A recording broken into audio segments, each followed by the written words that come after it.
Okay, good morning, everyone. Welcome to Maap Talks. This is episode 5 already. Again, this is a monthly, or actually, yeah, a monthly thing for Multimedia Arts Association of the Philippines. My name is Melvin Mosso. I'm one of the student development board member of Multimedia Arts Association of the Philippines. I have here Miss Abby Alex. Miss Abby, hello, Miss Abby, are you there? Sorry. Yeah. So, Miss Abby is, for those na nakikinig ngayon, ilan ba tayo dito? Okay, so I think we have to introduce the host. Oo nga. Okay, so I think medyo marami naman na tayo, no? Oo. We have actually people who registered from the different parts of the country. Meron tayong from Bulacan, from Dumaguete, until kahit sa south ng Philippines yung mga nag-register tayo na ng mga ano. So we'll still hope they can join today with us. Okay? Mel, narinig ako, no? Yes. Okay, so to start with, I would like to welcome everybody to MAAP Talks, an initiative of Multimedia Arts Association of the Philippines, or MMAAP. Okay, MAAP actually is the first professional organization for multimedia arts in the Philippines. They bring together freelancers, professionals on all multimedia platforms, agencies, and schools. So MAAP hopes to establish itself as the cornerstone of Filipino multimedia arts, enriching its members with a strong national and international network. The professional support and opportunities for capacity building through seminars like this one, workshops, and national conventions.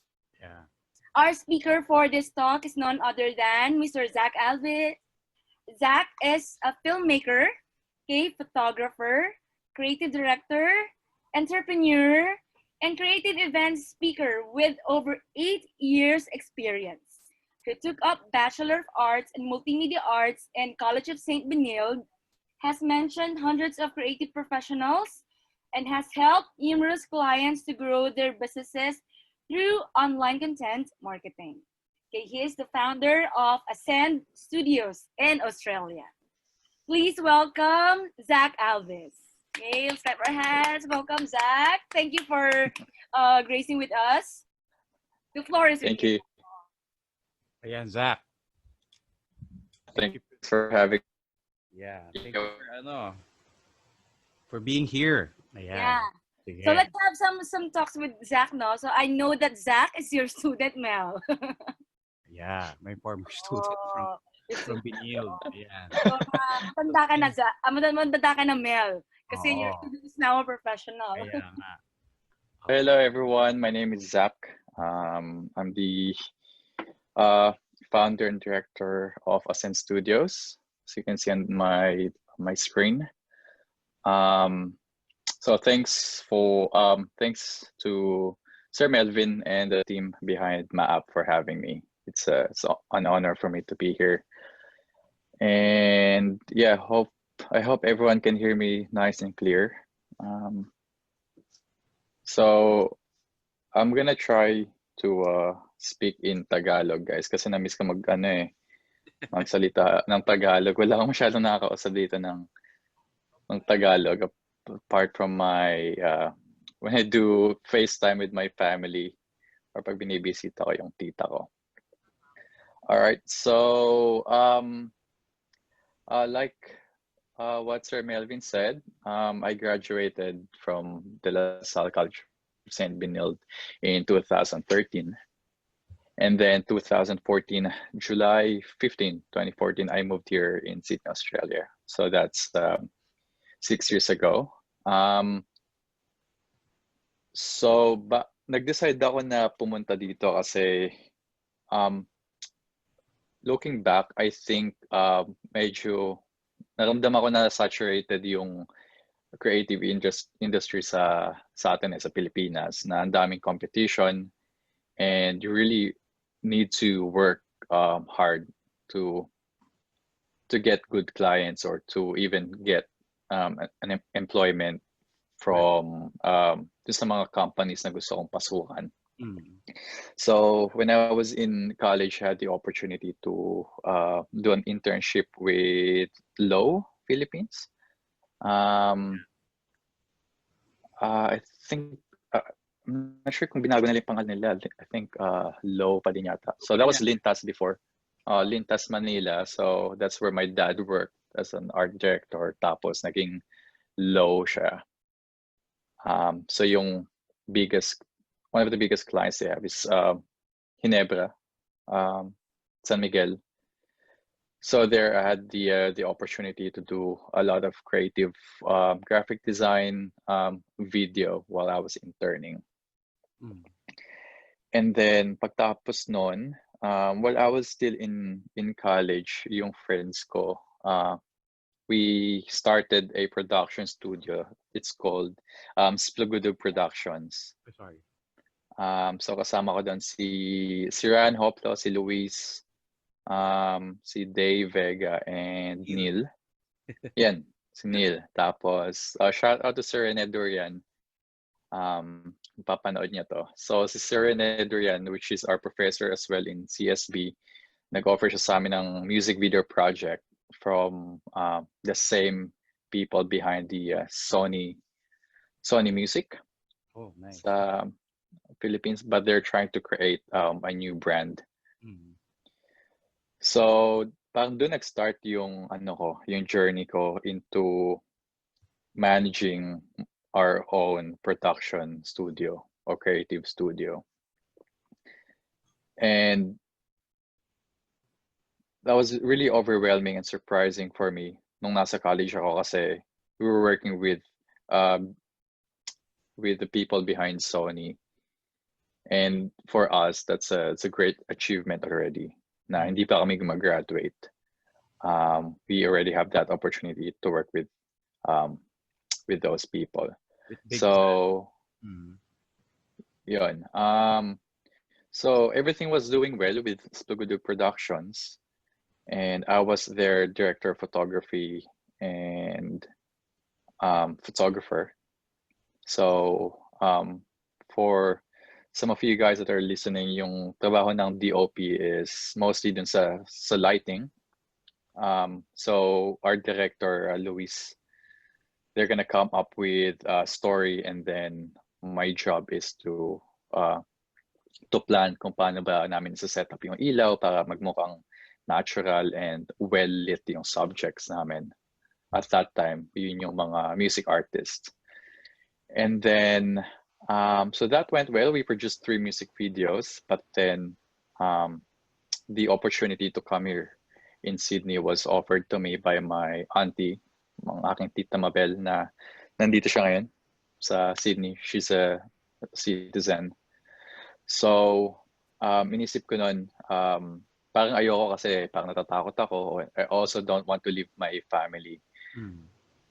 Pero mas yung drive ko na to be successful.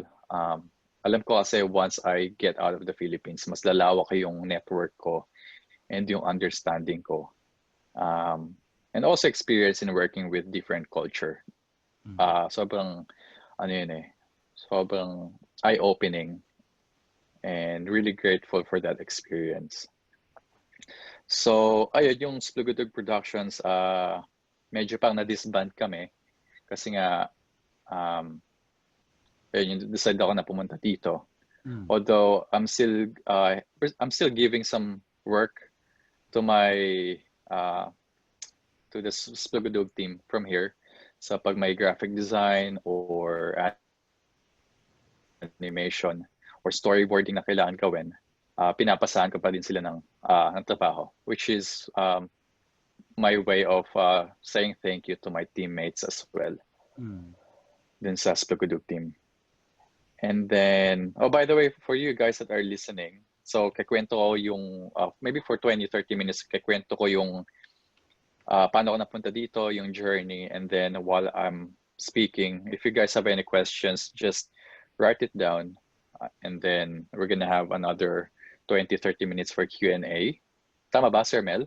Yes, yes. Go ahead. Yeah, pwede. Ayun. So para spontaneous yung yung story ko, and then lahat ng Q&A sa dulo na lang.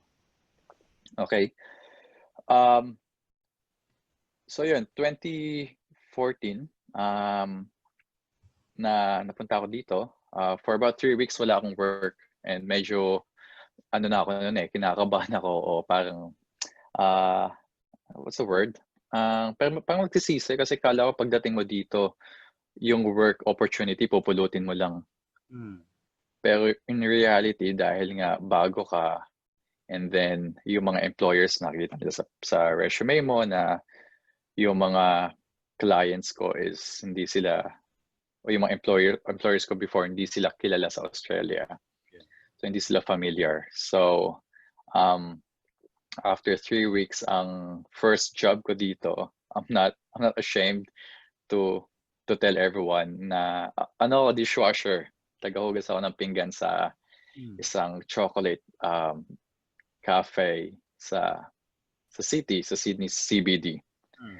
Which is yung cafe, katabi siya ng Opera House, which is for me that was a really good experience kasi ang daming tourists nun eh. Ang di ko lang gusto is sobrang busy na 10 hours. Nagaan lang ako, hugas ng pinggan, and then tinry nila ako how to make drinks, and then helping the chef. So I worked there about 2 to 3 months, and then every day na nandun ako, parang medyo mabigat sa loob ko kasi graduate ako ng multimedia arts, and I've got really good grades. I was a scholar. I was on the dean's list. And then pagdating ko sa Australia, sa Sydney, yung bags ako is dishwasher. And alam niyo naman guys, dyan sa Pilipinas, pag ganun yung trabaho mo, parang sobrang baba ng tingin sa'yo. Pero dito kasi, ang good thing here in Sydney, kahit anong work mo, hindi ka nila i-judge. So whether you're tagawalis ka sa kalsada, or you're a CEO, director of some company, pantay-pantay yung tingin. Right. And as long as you're hardworking, you can save money and afford things that you want. So doon ko din nakita yung difference nung Philippines being the third world country na dito sa Australia, which is a first world country, na kahit yung work mo is hindi siya a white collar job, or you didn't need to go to university or college to do that job, you can still make a living out of it. Pero sa atin kasi, kahit nga sa atin, di ba, kahit nakatapos ka na, ang dami pa ring struggling to find work, especially right now. Kasi nga yung competition, mahirap talaga. For example, dyan, if you're a graphic designer dyan, kahit nasa senior level ka na, if you resign, within an hour, they can find someone else to replace you. Kasi nga, ang daming nakapila. Pero dito, hindi siya ganun kadami. So yung opportunity for you being an artist and creative, mas malaki. Ayun. And then I got here as a student. I was thinking before na student doing 1 year is too long to taste what Sydney, Australia is all about. So I was looking at tourists, pero I think to fully experience the lifestyle, I think going on a student visa doing the first year is the best choice. Ayun.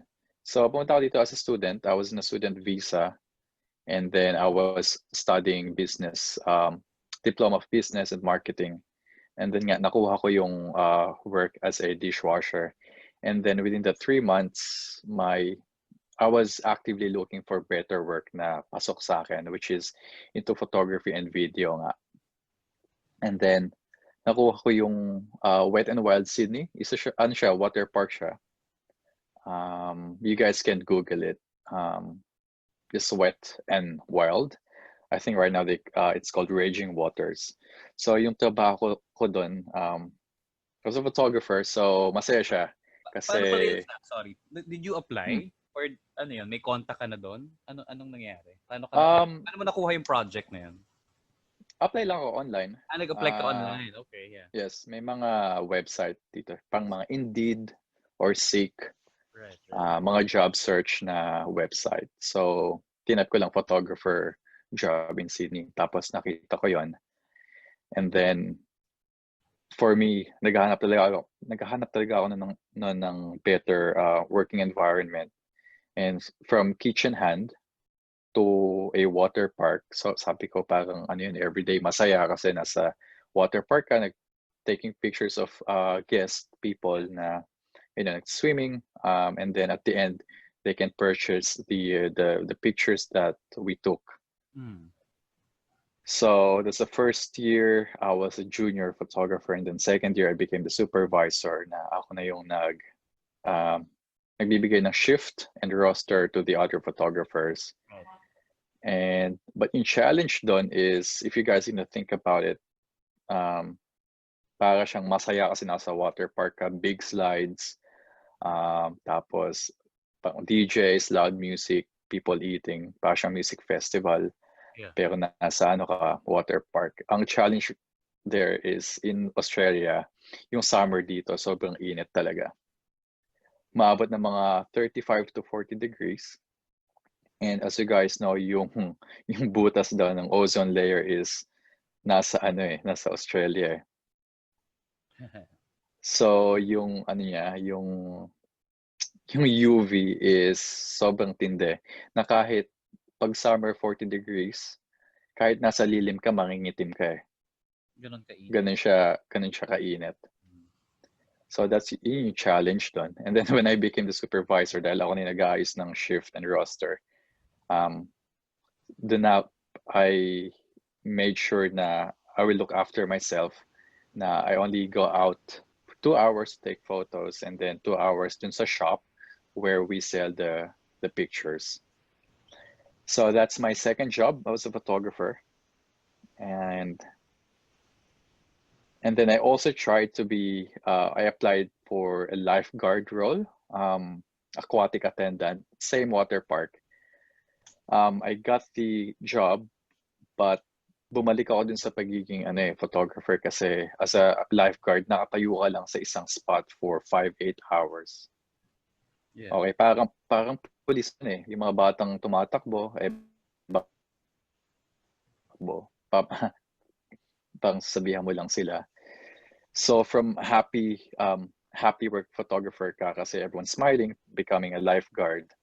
Because yung lifeguard job, it's offering more money or more salary. So for me at that time, gusto ko i-maximize yung time ko and yung naiipon ko.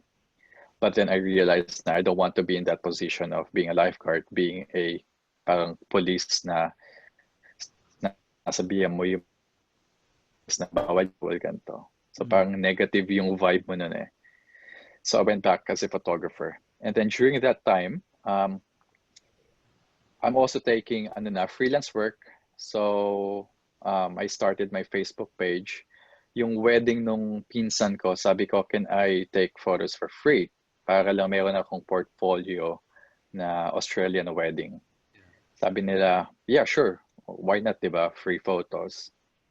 Tapos bibigay ko naman sa kanila lahat ng edited pictures. And then after that, once I have that one client, I launched my Facebook page.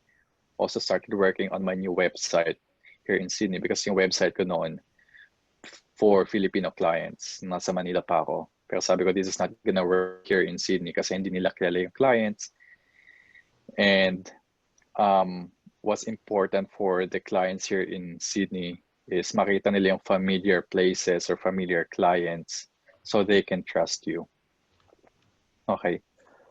So, while I'm doing my day job, I'm slowly working on my freelance work kasi for me, gusto ko talaga yung freedom ng freelance na wala kang boss, ikaw yung sariling boss, and then you have the opportunity to grow talaga kasi ano nga eh, pag freelance ka, lahat kaya mong gawin, lahat kaya mong kausapin. And for me, that's what I strive to be na, you know, as a business owner or studio owner, na yung freedom to do whatever you want to grow the business or help someone else or start another business. For me, that's really important. So yun, once I got that portfolio ng wedding, I got different bookings na. That's where I started wedding, and then mga 21st birthday. Sa Pilipinas, big deal yung 18th birthday eh. Pero dito sa SEED sa Australia, 21st. Babae, lalaki. 21st yung parang yung big birthday for them. Parang debut nila.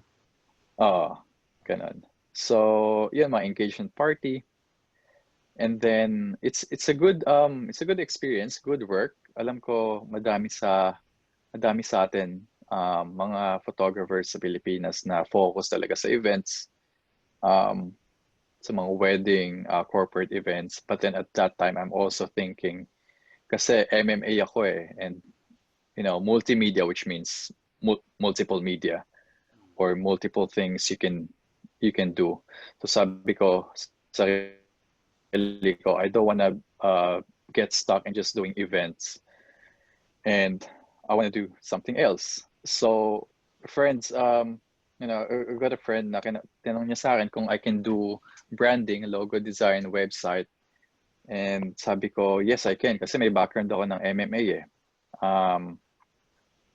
As an MMA, yung thesis mo nun, ikaw lahat gagawa from logo, from marketing, photos, videos, although I would get some help from my other classmates na if I think they're better doing this, say logo design or marketing better than me, I'll get them to help me. So it's sort of like a collaboration. Yeah. So yun, dinala ko siya dito. So I've got some branding, logo design work, some graphic design. And then, so for you guys that are watching and listening,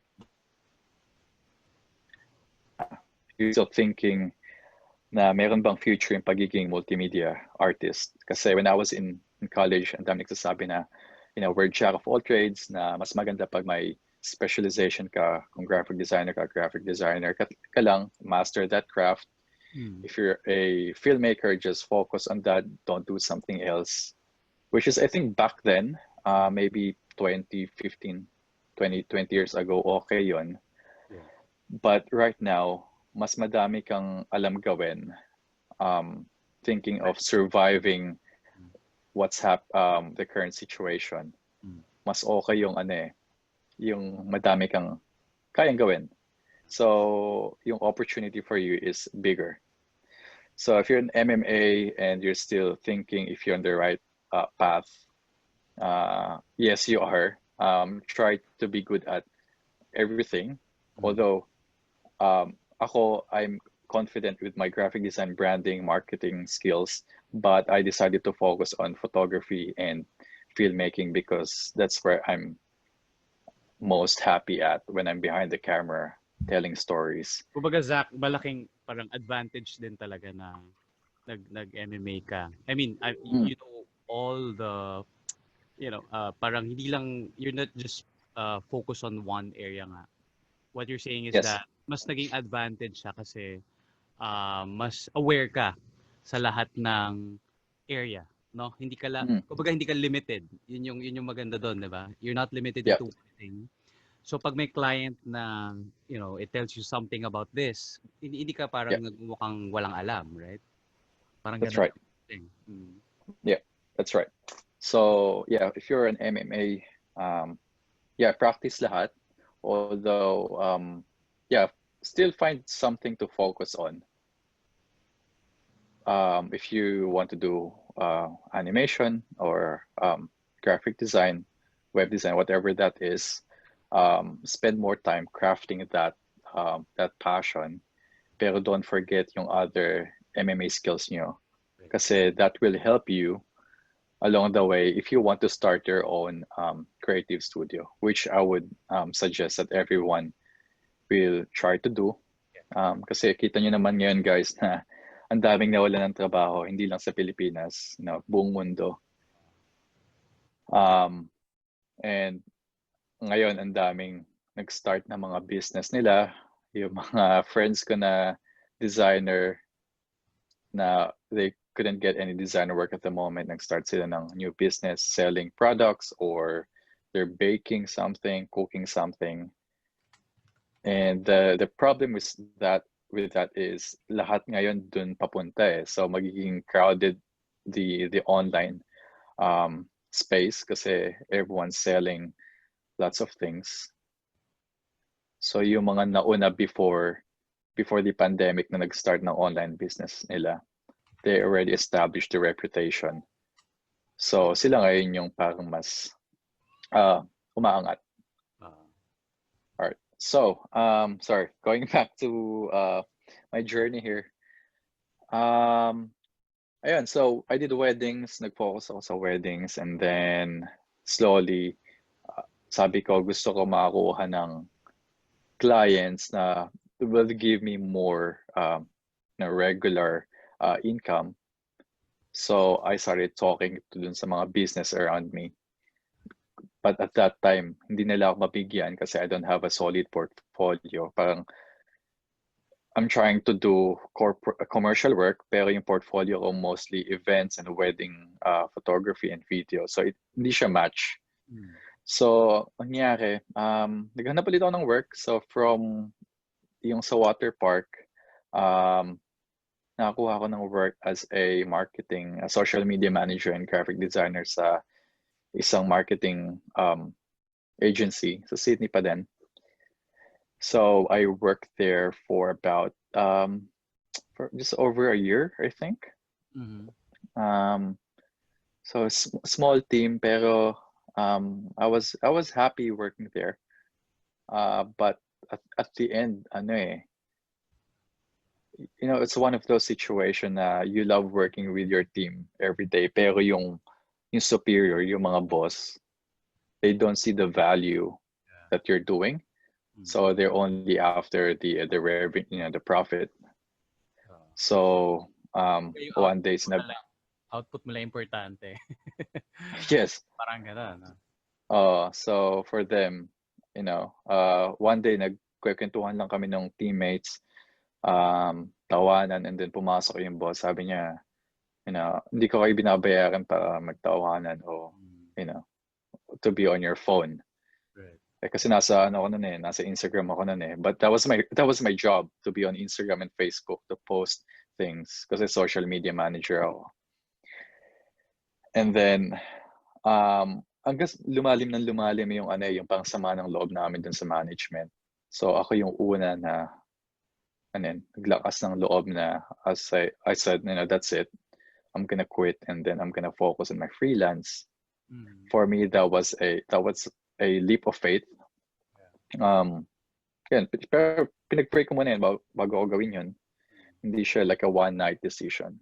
Kasi as a student here in Australia, you can only work 20 hours per week. So hindi ka pwede mag-work full-time. For you guys are planning to come here on a student visa status, keep in mind na you can only work for 20 hours a week during your school's season. Pero pag school holidays o yung bakasyon, pwede ka mag-work full-time. So yeah, I have bills to pay, rent, phone bills, yung transportation mo, yung food, and 20 hours a day. 20 hours a week. It's not really enough to pay for everything. So yun nandun ako sa marketing firm. Sabi, takot ako na mag-quit kasi nga inisip ko saan ako kukuha ng pambayad ng bills. But then, it came to the point na hinahata ko na lang yung sarili ko papunta dun sa office. Para lang mag-work. I'm sure some of you guys, you have been there to that, in that situation na ayaw mo na pumasok sa loob mo, ayaw mo na makita yung boss, pero dahil kailangan, may sinusuportahan, may bills na binabayaran, kailangan natin gawin. Pero mabot yung point na said to myself, that's it. After praying, after talking to my family, sabi ko, ganito yung gagawin ko, and bahala na si Lord.